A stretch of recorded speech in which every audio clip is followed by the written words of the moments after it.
Okay, I'm going to go over my first thermodynamics problem of the term. It's kind of exciting because thermodynamics is turning out to be a pretty cool field. Study of energy transfer and how energy, and especially heat, moves around a system or outside of a system or into a system.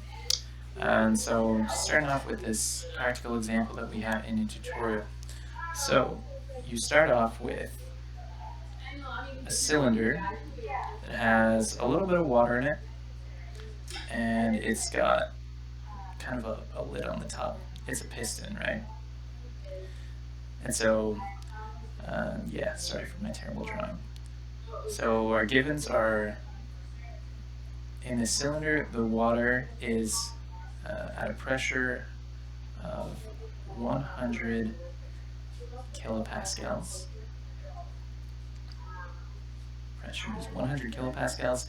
We know that the mass of the water is 0.1 kilograms.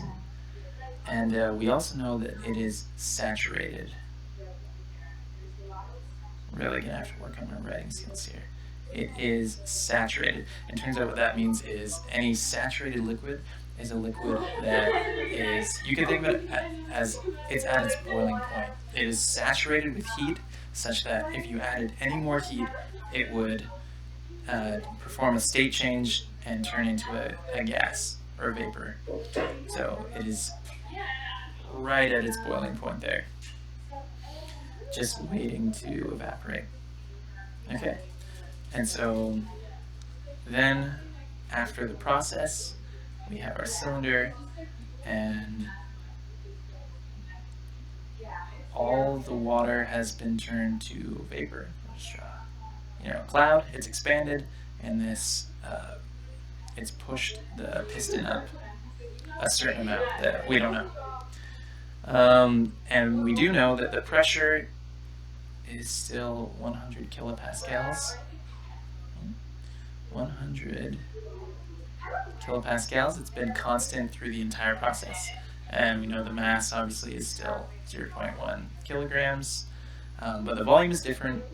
It was completely liquid. And here it is completely vapor, and it is actually saturated vapor. So just like saturated liquid is at its boiling point, saturated vapor is the vapor that has just been produced from evaporation. So if we were to take some of the heat out of this vapor, if we were to take any of it out, it would start turning back into a liquid. So there's a few questions that we're gonna answer, and really a lot of this problem is just can you read this table type of problem. So we've been given a table, which I will show you here. So I hope that you can read that. I know some of the subscripts aren't very clear.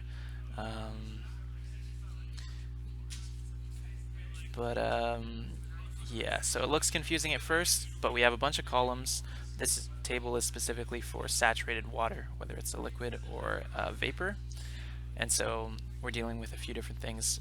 We have a bunch of pressures along the side.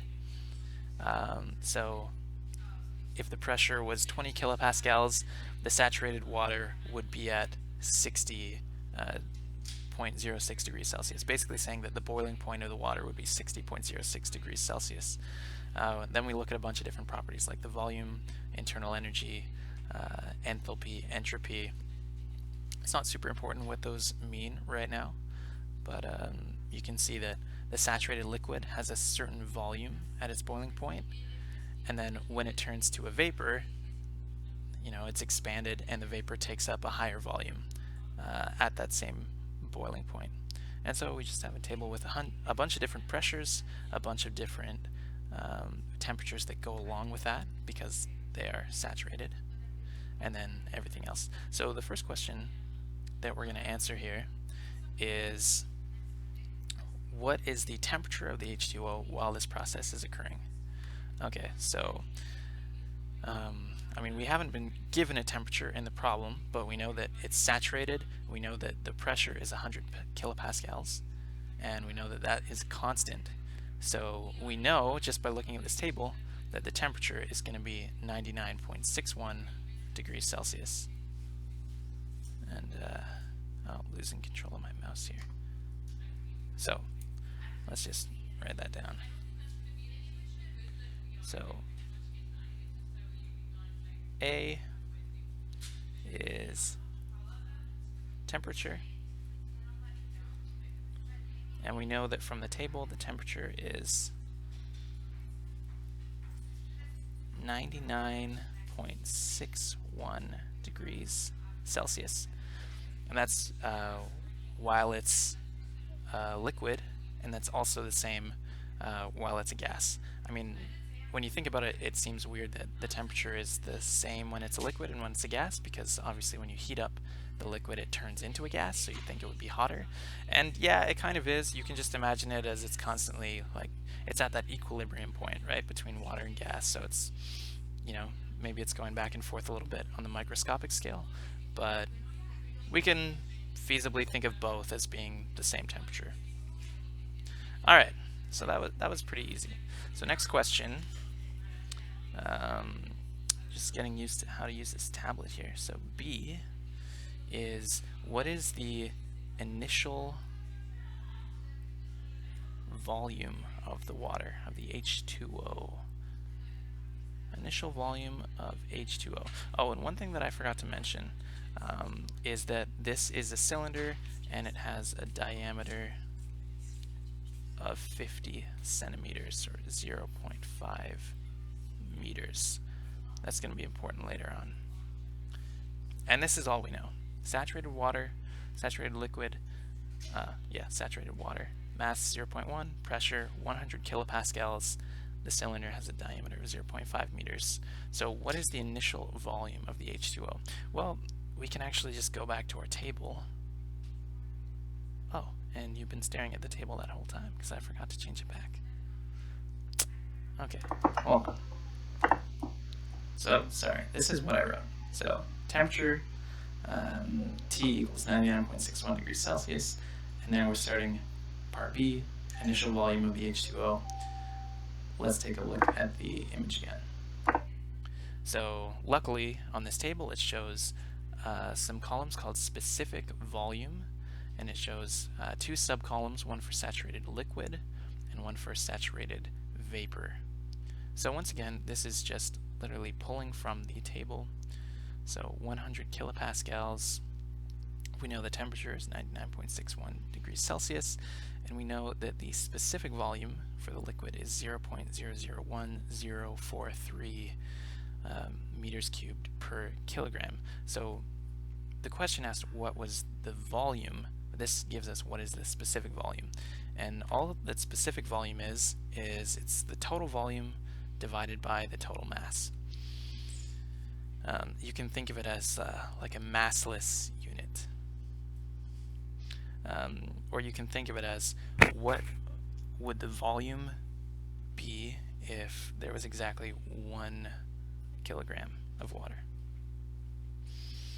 And so we can divide this question into, oh, hold on, I think I forgot to change the display back. I'm gonna have to use this. Okay.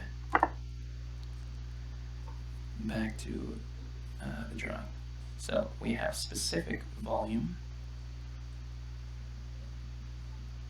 So we want to know that, and we also want to know total volume.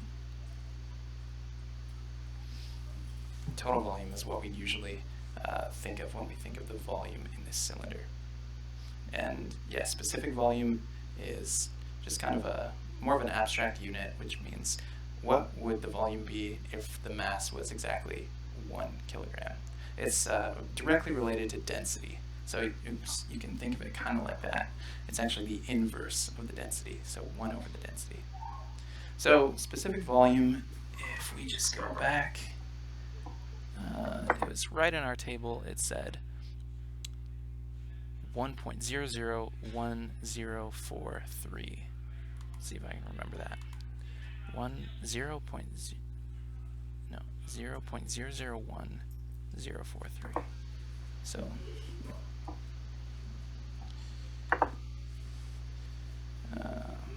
where's my mouse here? 0.001043.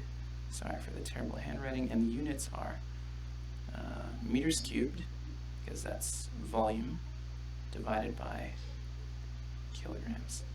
And so to get the total volume, all we have to do is then multiply this by the mass of the water. So we know that the mass is 0.1 kilograms. So total volume is going to be 0.001043 times 0.1. And that's actually pretty easy math to do. Just shift it over. So 0.001043 meters cubed. That's no longer divided by kilograms, because that is the actual volume that we have in this cylinder. All right. So there we go. Next question, similar. C,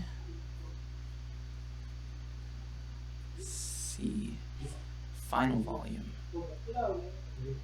Final volume of H2O. Now the trick here is to remember that we know that the process ended as soon as all the water became vapor, and the pressure remained constant, and so we know that this is going to be saturated vapor.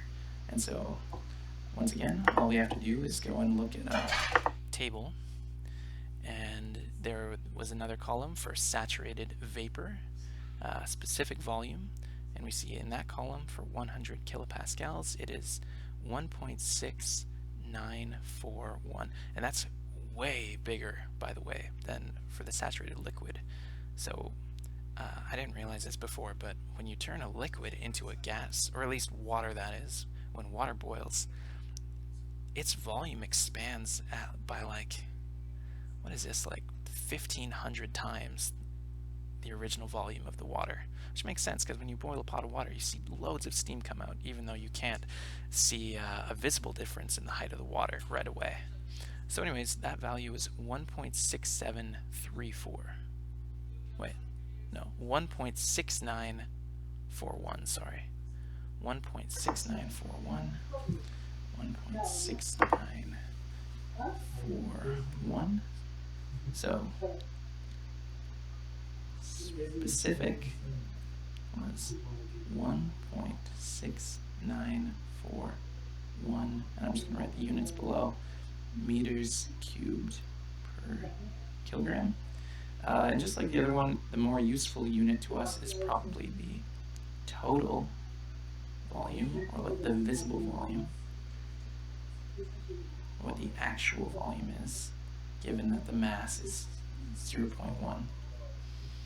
And so, like the initial volume, we just multiply by the mass, so 1.6941 times 0.1. Notice the mass does not change when you do a process like this. Turning water to a gas, you're not adding anything new, and so the mass is always going to be the same. And so that is 0.16941 meters cubed.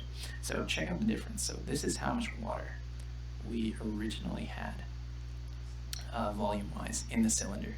And once we evaporated it all, we ended up with this much, which, 0.00001 to 0.16, it's a huge jump. So like I said earlier, about 1,500 times the volume. Yeah, about 1,500 times. Okay, so moving on. Like I said, so far it's pretty much just been, can you read a table? The next question, also, can you read the table question? Question D. Let's just gonna make some space here. Okay, so question D, initial and final specific entropy. Oops.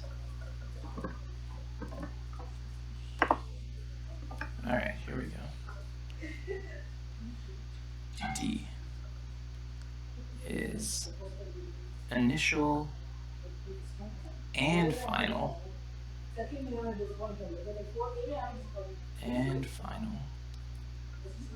specific specific entropy. So the temperature questions, or the volume questions, I mean, we did both specific volume and total volume for initial and final. So for this question, we're just doing specific entropy for both initial and final. So if we start with initial, now entropy is, I'm not even going to try to explain what it is, because I don't really know yet, because I'm taking this class right now.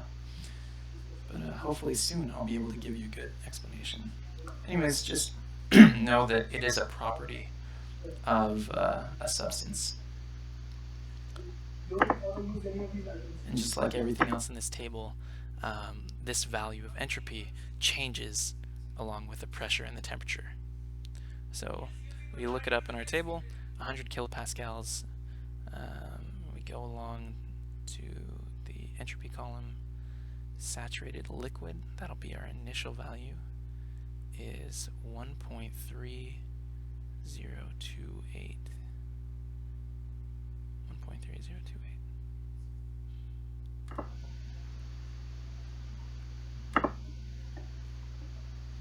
So initial entropy, since we know that this was full of saturated water, is 1.3028. Did I write that correctly? 1.3028. And the units for that are in kilojoules per kilogram. Kilojoules per kilogram. Always important to write your units. So kilojoules per kilogram. That was easy. And final, we know that in its final state, all the water was turned to saturated vapor. So go back to our table. Saturated vapor entropy at 100 kilopascals is 7.3589. 7.3589. 7.3589.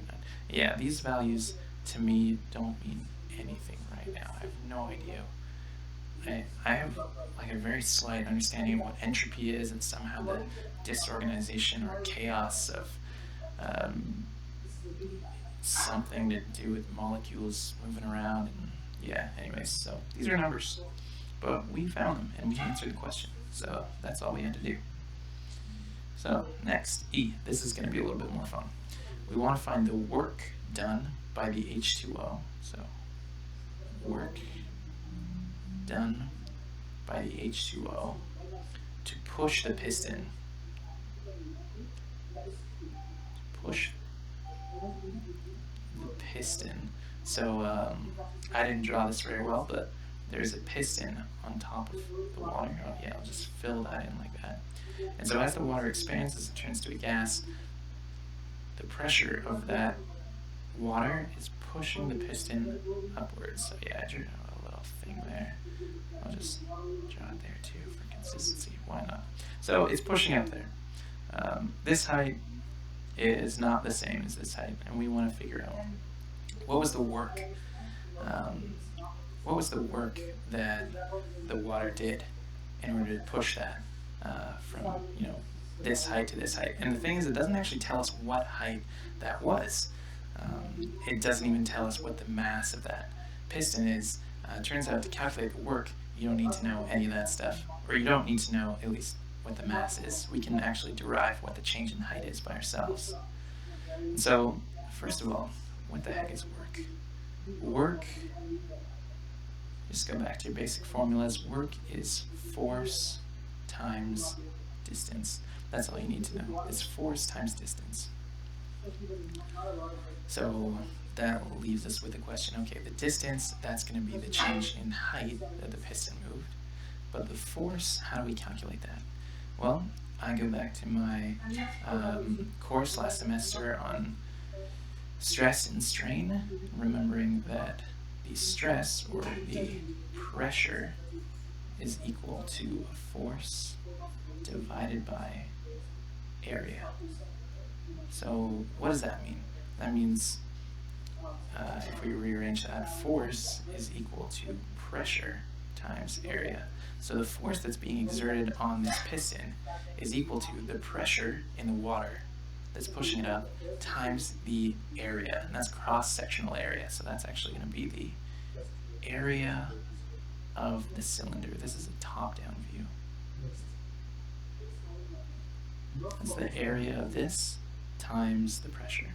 So we know that the pressure is 100 kilopascals, because that's been constant the whole time. So what's the area? Well, area, we were given the diameter, remember, that was 0.5 meters. I always like to turn centimeters into meters. Area, well, that's just pi r squared, or if you're fancy, you can go pi diameter squared divided by 4. It's the same thing.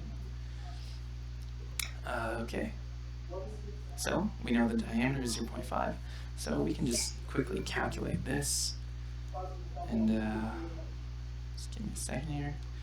0.5 squared is going to be 0.25, divide that by 4, and then multiply by 100.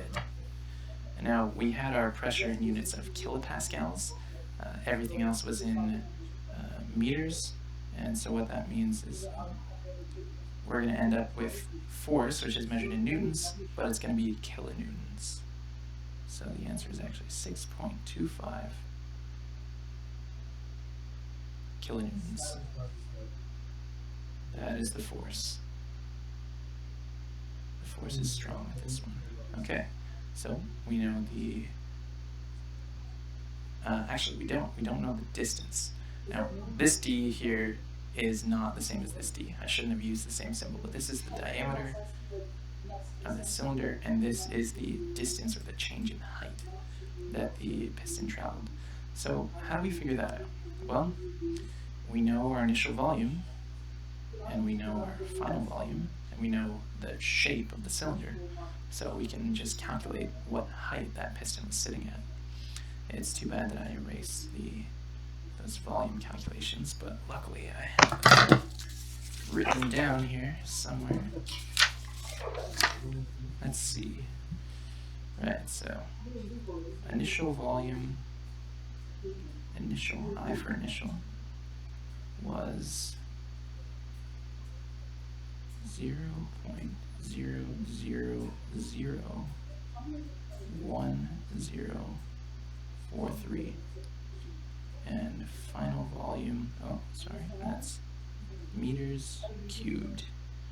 Final volume that we use by multiplying the specific volume by the mass in our table was 0.16941 meters cubed. So if we know the formula to calculate the volume of a cylinder, which is one of the easiest to remember because it's just the area of a circle, pi r squared, multiplied by the height of the cylinder. That's how you calculate volume. We can just rearrange this to calculate the height. So the height of a cylinder is equal to the volume divided by pi r squared. I'm going to have to delete some of this to get some more space here. But essentially, now we're not calculating the actual height of the cylinder. We're calculating the height of the top of the water that was sitting in the cylinder, because that's where the piston is going to be. And so if we just sub in our initial volumes and our final volumes, this height is going to give us the exact height where the piston was sitting. So I'm just going to go and delete some stuff and make some more space. Actually, I'm going to delete stuff that's up here. I'll delete that. There.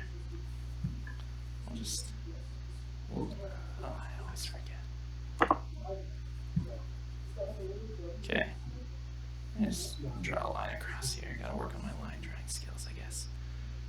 Oh, I'll draw a line here. Okay. So our initial height is going to be 0.000104. I know you could use scientific notation for that, but sometimes, usually I just like to write it out because it's easier to visualize, you know, how many zeros I'm working with. Divided by pi r squared, which we know was the area. This is actually the same area that we had here. Should have really written that down. Let's write it here. Area equals pi r squared, which is equal to 0.5 squared divided by 4. Oh gosh, I just realized that I never multiplied by pi. Holy cow. Alright, we're going to go back and multiply it by pi. 0.141592654 for rounding. Alright, so I led you astray. This is not the force. The actual force is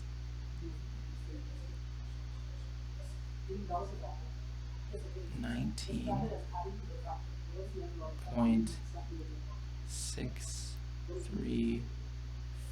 Basically, what I had written multiplied by pi. I forgot to multiply this there. My mistake. So anyways, the actual area is actually just this divided by 100 is 0.06. No, I'm messing up again.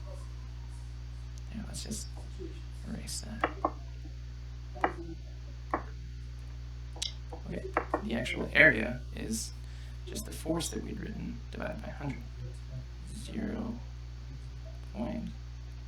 0.19635. Area is meters squared. Okay, now we can use this in our equations. So initial height is the initial volume divided by 0.19635. This is meters cubed. This is meters squared. So that's going to give us a unit in just meters.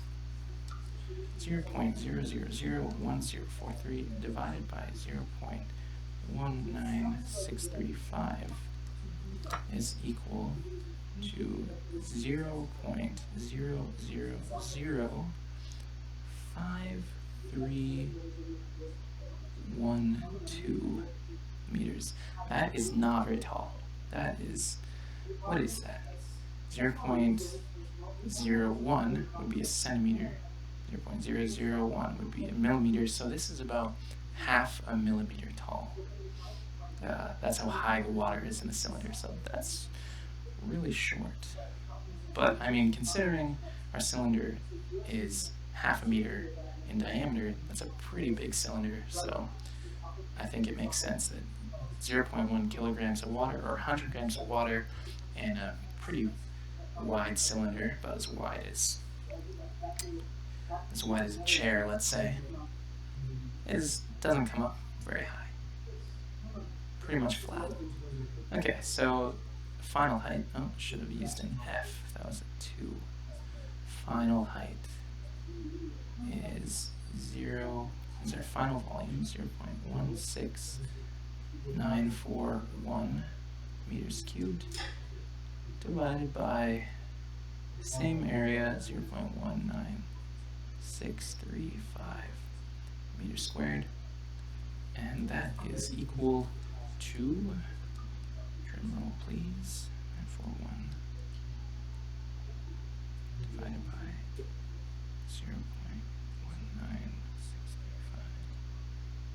0.19635.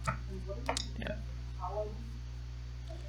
0.8628 meters. Hope that's right.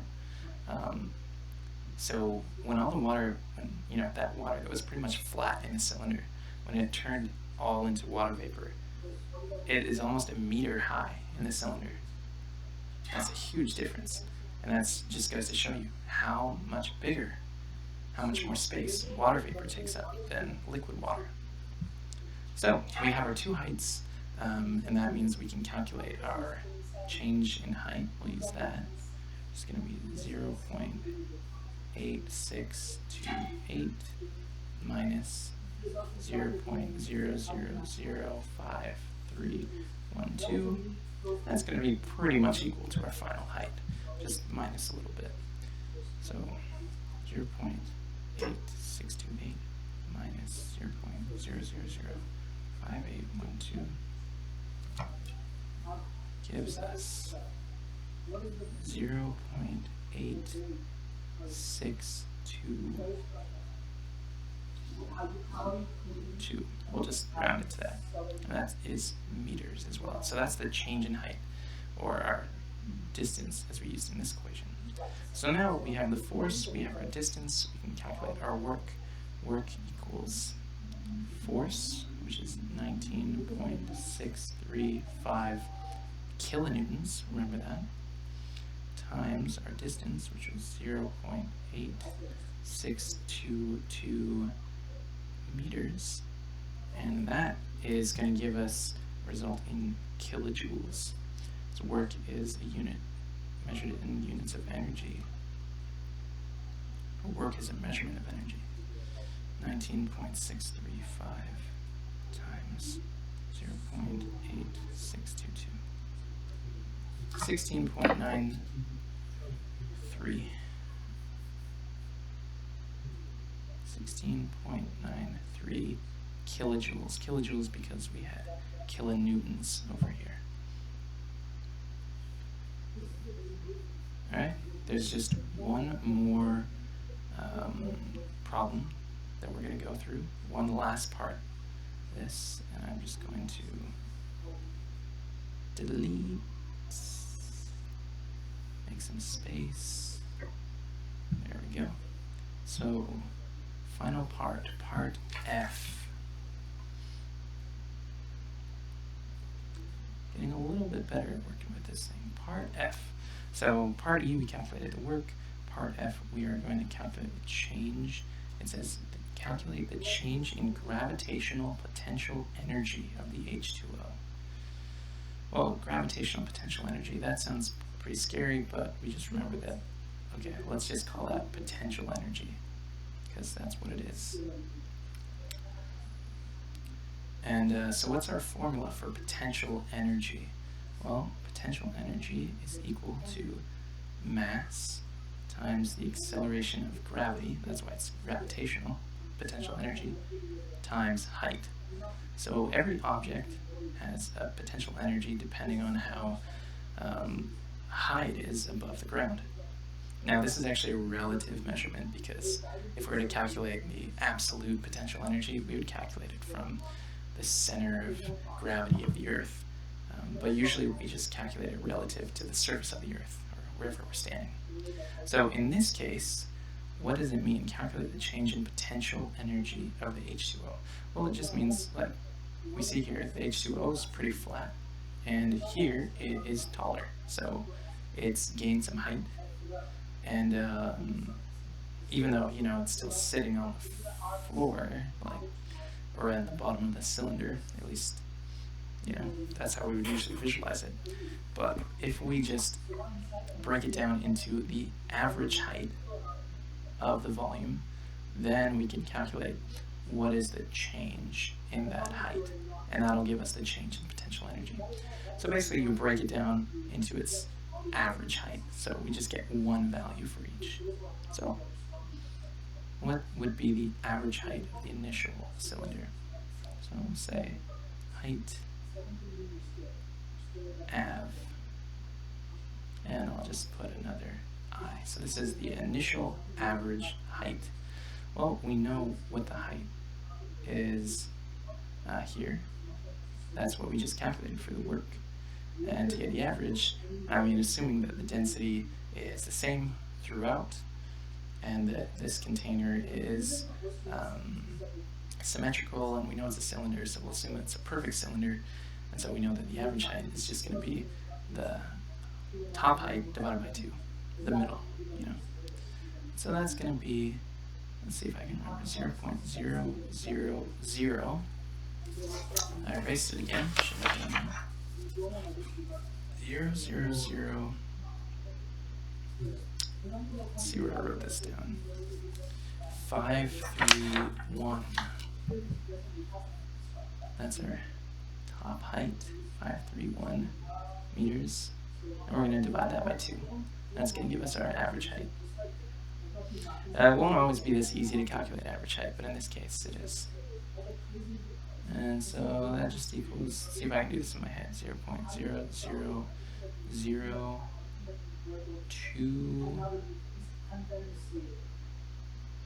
8. Wait, yeah, no, not 2.8. Shouldn't try to do math in my head.